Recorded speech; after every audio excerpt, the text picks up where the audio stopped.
Okay, in the last lecture we have completed our step number 1 for the design of a one-way slab, right? Step number 1 was for calculating the effective depth, right? This is step number 2. Step number 2 is for calculating the effective span.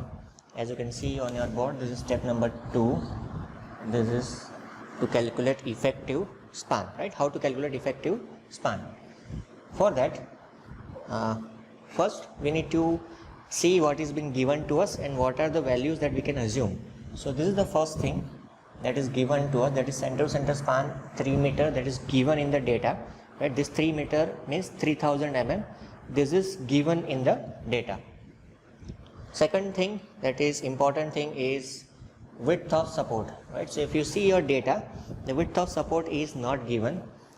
If it is not given, you need to generally take it as 230 mm, that is 9 inch, that is the 9 inch masonry wall width thickness, right? Main wall thickness, that is mainly 9 inch, right? So 9 inch is the masonry wall thickness that is been assumed here. So if we see our architectural plan, in architectural plan mainly the 9 inch walls are main walls and 4.5 inch walls are the secondary walls, or say partition walls. So width of support, we assume it minimum 230 mm for beam. This is a minimum width of beam that we can provide in our structure. So width of support, if it is not given, we are assuming it as 230 mm. Now to calculate this effective span, we are given an Indian standard clause on page number 34 of IS 456-2000. So let us go to IS 456-2000 and see what is being given over there.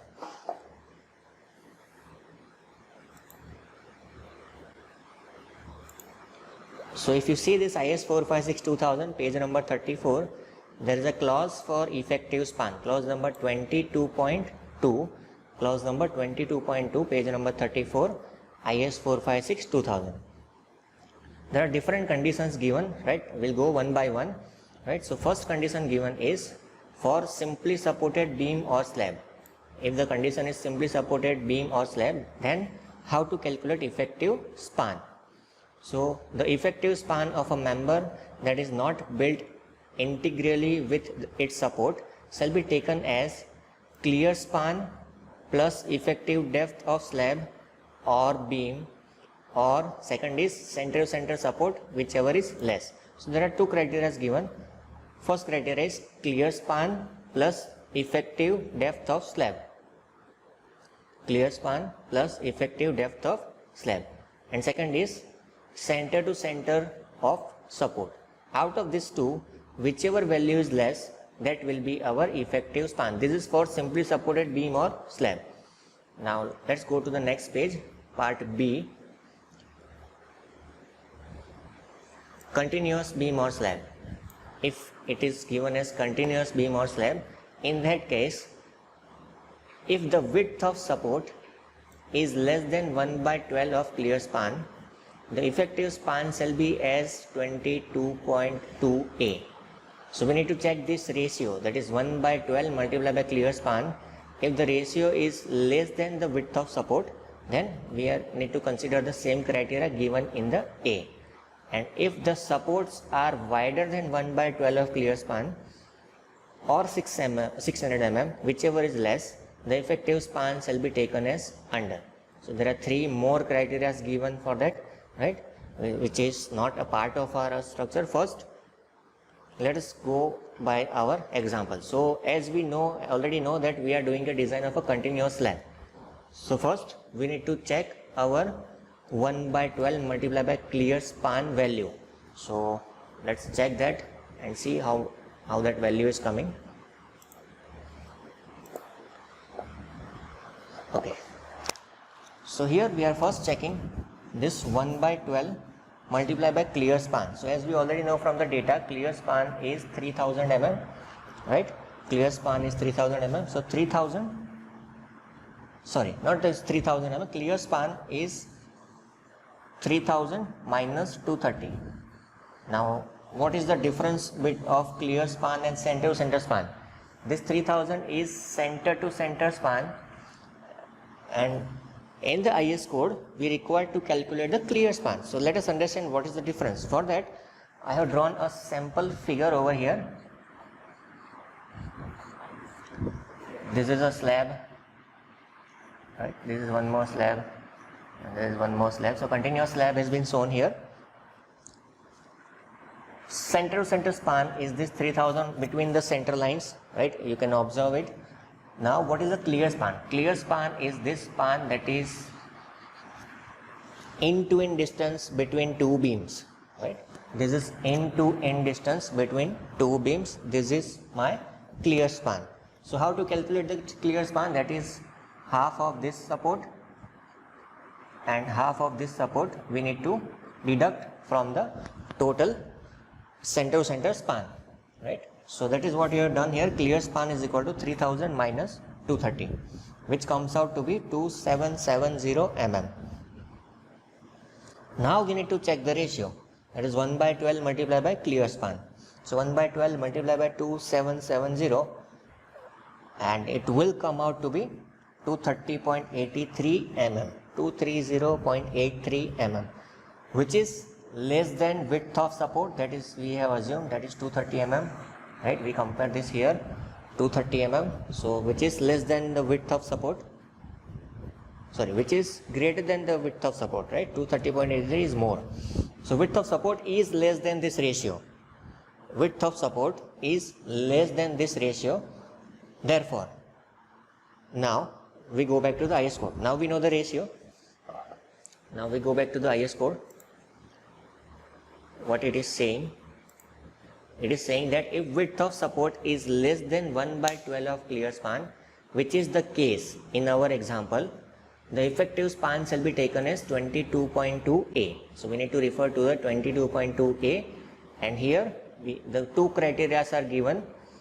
The effective span is the minimum of two values. First value is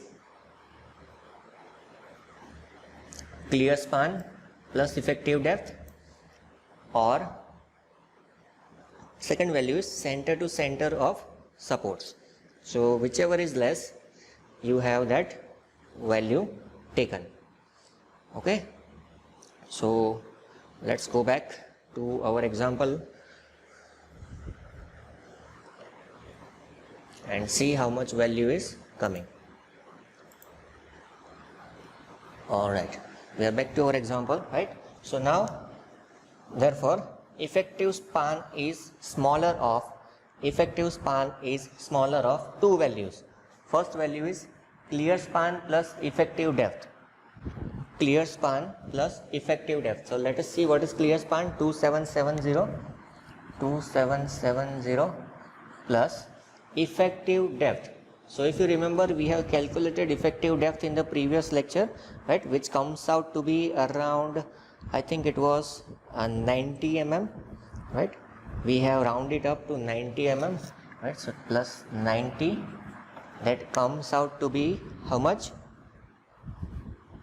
2860 mm.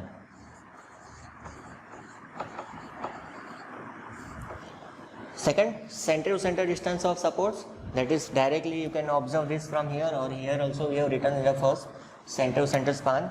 So this is 3000. Now out of these two values, effective span is the value which is minimum. Out of these two, which value is minimum?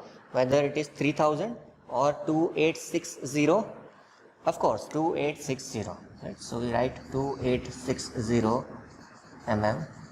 So this is our effective span for the design of our slab, 2860 mm, or you can write it as 2.86 meters, right? So this is how you calculate your effective span. This is step number 2 of your design of a one-way slab. Now let's go back to the IS code again and see what are other criteria given. This is for continuous. First one was for simply supported. Second one was for continuous. In continuous also there are two parts. First, if 1 by 12 multiplied by clear span ratio is greater than the width of support, and second, if that ratio is less than the width of support, right? So if the supports are wider than 1/12 of clear span or 600 mm, whichever is less, the effective span shall be taken as under. So in other case, what we are supposed to do? For end span with one end fixed and the other continuous, or for intermediate spans, the effective span shall be clear span between the supports. Right? This is the first criteria. Second criteria, for end span with one end free and the other continuous, the effective span shall be equal to clear span plus half the effective depth of the beam or slab, or the clear span plus half the width of the discontinuous support, whichever is less. This is the second criteria. And in case of spans with roller or rocket bearings, the effective span shall always be distance between centers of bearing. These are the special cases that you may encounter in future when you do actual structural designing for different structures.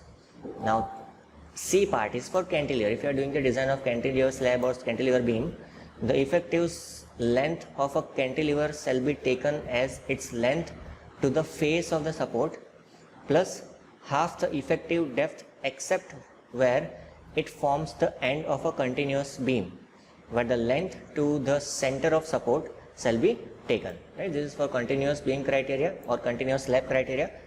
And D part, that is for frames. In the analysis of continuous frame, center to center distance shall be used. Right? So these are different criteria based on the support condition for calculating the effective span. Right? I hope it is clear. Right? Thank you so much for watching this lecture. We'll see you in the next lecture for coming with the third step.